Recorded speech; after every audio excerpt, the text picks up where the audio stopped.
Hi there, this is Chris. I was curious if the comics arrived this week on time for Wednesday. I'm sorry, what? Delayed a day? Due to the weather?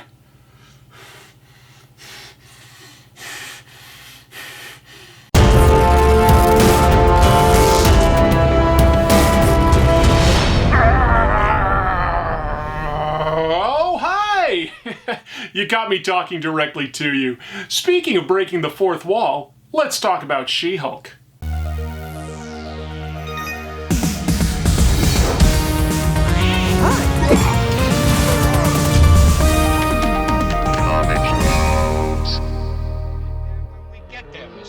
I've got to be there by 5.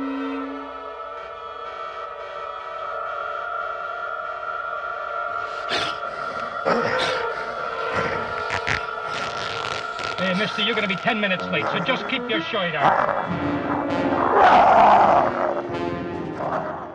From November of 1978 through June of 1982, U.S. broadcaster CBS aired hour-long episodes of The Incredible Hulk. This live-action adaptation was consistently in the top 50 most-watched television shows across all 5 seasons, and was Marvel's first consistently successful adaptation of one of their comics.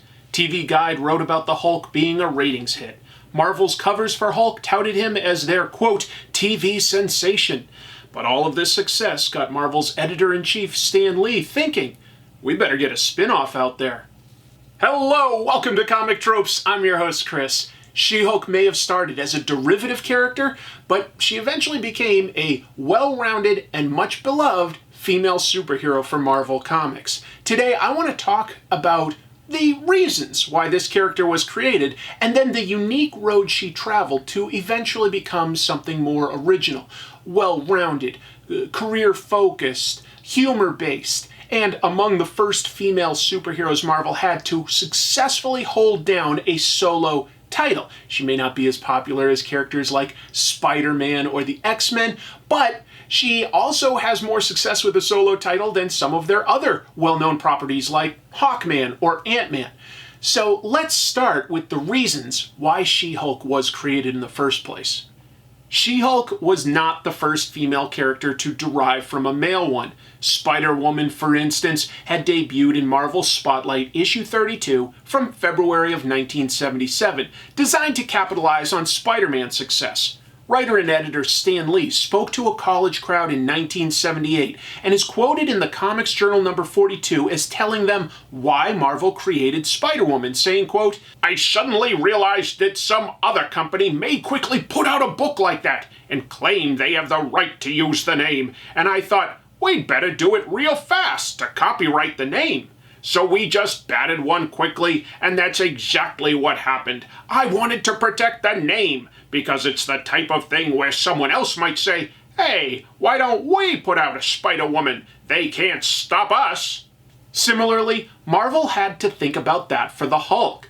The TV version was developed and produced by Kenneth Johnson, who in 1976 spun off The Bionic Woman from the $6 Million Man. Marvel realized that if Johnson did something like that on the Hulk TV show, they would not own the idea. So Marvel scrambled to put together She-Hulk.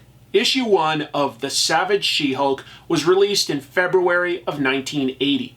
The issue featured the artwork of superstar artist John Buscema and was written by Stan Lee himself. That would end up being the last original character Lee co-created at Marvel, until he returned to write for Marvel in 1992. But of course, everyone out there knows all about Ravage 2099, long red hair, laser guns, laser hands, a secretary that knows karate. Paul Philippe Ravage was the CEO of Alchemax until his company betrayed him, armed with some street garbage, including a Chevy hubcap and a sweet new earring. Ravage drives his dump truck of justice through the mean streets of the year 2099. But we're not here to talk about Ravage and how cool he is. We're here to talk about She-Hulk and how she went from being an idea just designed to secure a copyright into a fully realized character of her own. And that path took several years. Stan Lee and John Buscema only worked on the first issue of Savage She-Hulk, setting up her origin before handing the book over to the team of David Anthony Kraft and Mike Vosberg. The premiere issue establishes that Dr. Bruce Banner, on the run, meets his cousin Jennifer Walters. Bruce recaps his origin of getting zapped with gamma radiation, which turned him into the Hulk and left him on the run. Meanwhile, Jen, a professional lawyer, is trying a case against a gangster, and his men ambush and shoot her. Bruce, unable to get help fast enough, performs an emergency blood transfusion, which helps keep Jen alive long enough to get her to the hospital. But she's attacked again, and, like her cousin, in times of stress can transform into a green Goliath. She's dubbed the She-Hulk, and somehow that sticks. However, unlike the Hulk, who would speak in broken English and had a different personality, Jen is still herself as the She-Hulk, and speaks normally. She-Hulk mostly gets into fights with second-string villains in this run. She's able to keep her identity a secret, however, and still works as a lawyer. Issue 12 has her suffering from a blood disease, and Dr. Michael Morbius creates a cure that allows Jen to transform into She-Hulk at will. By issue 19, she opts to stay as the She-Hulk all the time. But wait, did I just mention that She-Hulk teamed up with the one and only fan favorite Morbius?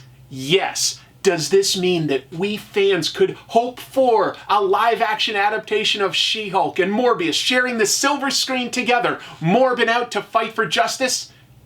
No, of course not. That's absolutely ridiculous. That will never happen. Most of this run was pretty generic superheroing stuff. It lasted 25 issues, and that was that.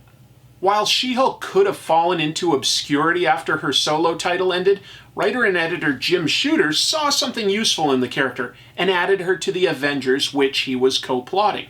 She-Hulk debuted in issue 221, which hit the newsstands in April of 1982. Shooter was also the editor-in-chief of Marvel at the time, so he was in a position of authority, and if he liked a character, that meant they got used. This gave the character added visibility, but as part of a large cast, she didn't have much going on for subplots as Jen Walters. Also, she didn't have an iconic look. In her solo series, she mostly ran around in torn white shirts, and on the Avengers, she wore a simple black one-piece bathing suit. One important thing that happened behind the scenes at this point in time, however, was that artist John Byrne stepped in as a guest artist for issue 233. That became his first time illustrating She-Hulk, and he would soon become associated with the character. Byrne began writing and illustrating the Fantastic Four title with issue 232 in July of 1981. After Marvel's event series Secret Wars in 1984, team member The Thing stepped down, and the team added She-Hulk in his place as of issue 265 in April of 1984. As one of a cast of 4, she got more time to shine in Fantastic Four compared to the Avengers. She was used prominently, and Byrne explored She-Hulk through a relationship with new boyfriend Wyatt. Byrne clearly liked writing and drawing She-Hulk, so in 1989, editor Mark Grunwald approached Byrne to launch a new solo She-Hulk book, and Byrne was interested. According to Byrne, Grunwald's only directive was to, quote, do something different. And Byrne did do something different. He explicitly made this title a humor book. And I think that is the single biggest change to She-Hulk that led to her enduring success.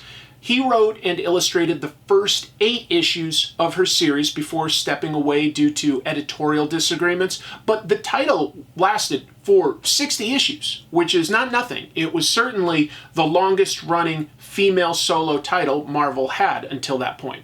John Byrne had She-Hulk adventure as a superhero, but she was constantly pitted against Marvel's goofier villains. The Circus of Crime, the Toadmen, and Dr. Bong are all examples.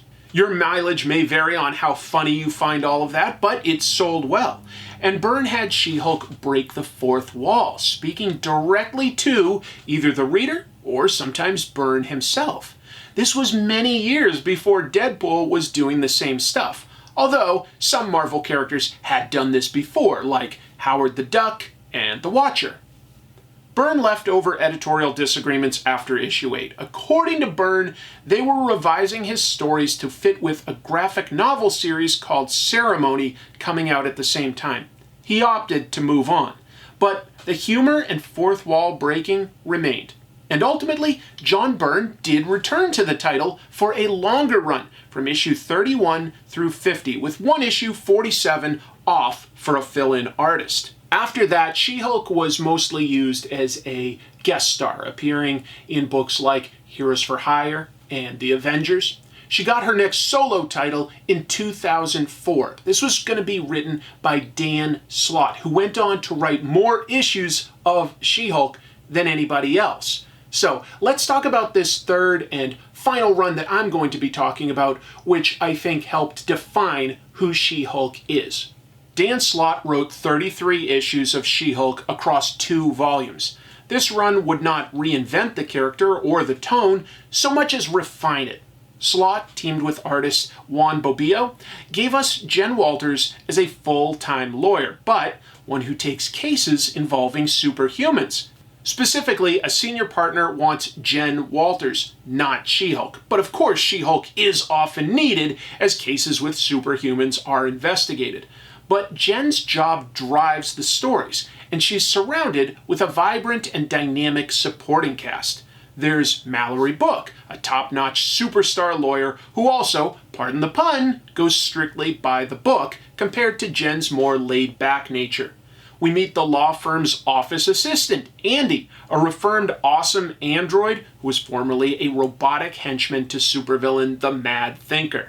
The office also has a paralegal named Stu who is an expert on comics. While that's a bit of a stand-in character for the audience itself, this run also has the meta take that things that happen in Marvel Comics canonically exist within the Marvel Universe, and they're true accounts of superhero adventures. Stu explains that the Comics Code Authority is a federal agency, which makes comic books legally admissible evidence for Jen in her court cases.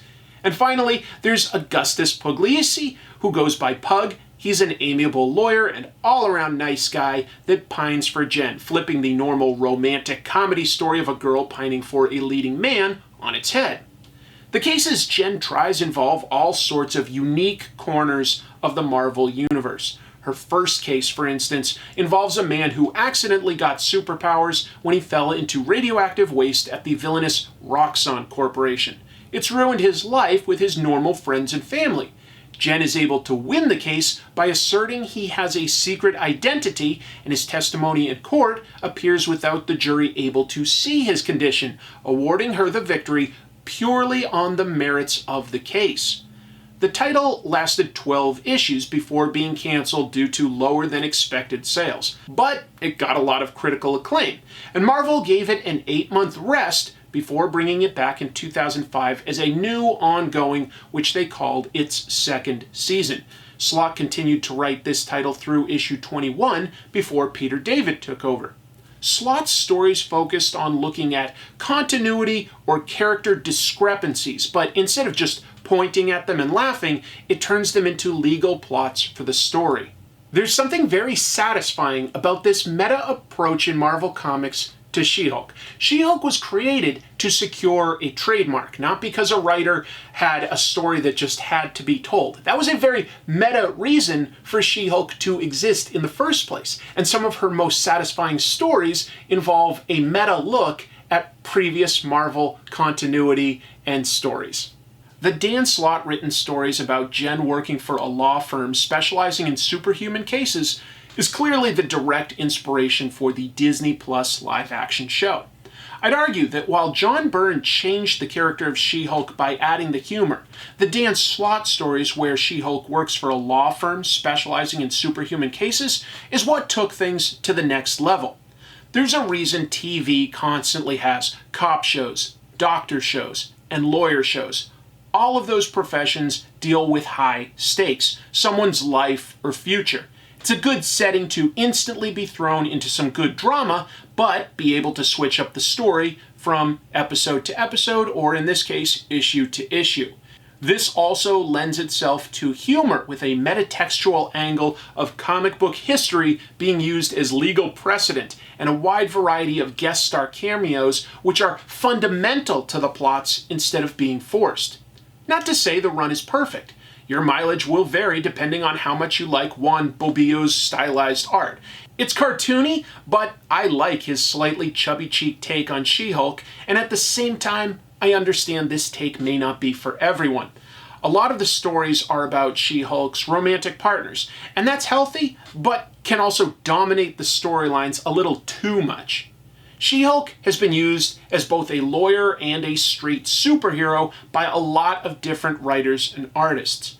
Similar to a character like Moon Knight, she has a fan base but has never been an A-lister, which actually works to her advantage, as editors are likely to let comics creators take chances and try new things with the character. She-Hulk may be green and strong like the Hulk, but where his stories focus on body horror and stories of being on the run, She-Hulk works well as more of an office comedy. It carves out a unique corner of the Marvel Universe for itself.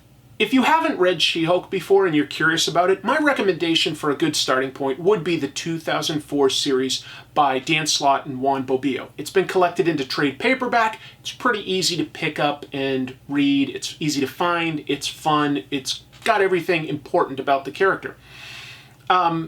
After that, another good run would probably be the John Byrne Fantastic Four run, where he uses She-Hulk. I think that was strong. There was also a really good run, now that I'm thinking of it, where She-Hulk was on the Avengers and Roger Stern was writing it, but that isn't necessarily focusing on She-Hulk. It was just a good run for the Avengers. There's a lot of good stuff out there. In fact, these days there's a newer series written by Rainbow Rowell, and I would call this one a little bit more of a romantic comedy. I find it charming. I really like it. Might not be for everybody. But I think overall, what's interesting is when we look at She-Hulk, we realize that it took a while for the character to evolve and become something likable and unique. In that way, I guess it's a little bit like cookie dough. Sometimes things take a while to develop and become the perfect version of themselves. Thanks so much for watching this episode. I really appreciate it. Please, if you can hit things like or subscribe or share this, leave a comment, that stuff all really helps the channel. I appreciate it. I appreciate you just watching it. That means a lot to me. I'm going to be back next week with another new episode, and until then, I want you to just keep reading comics.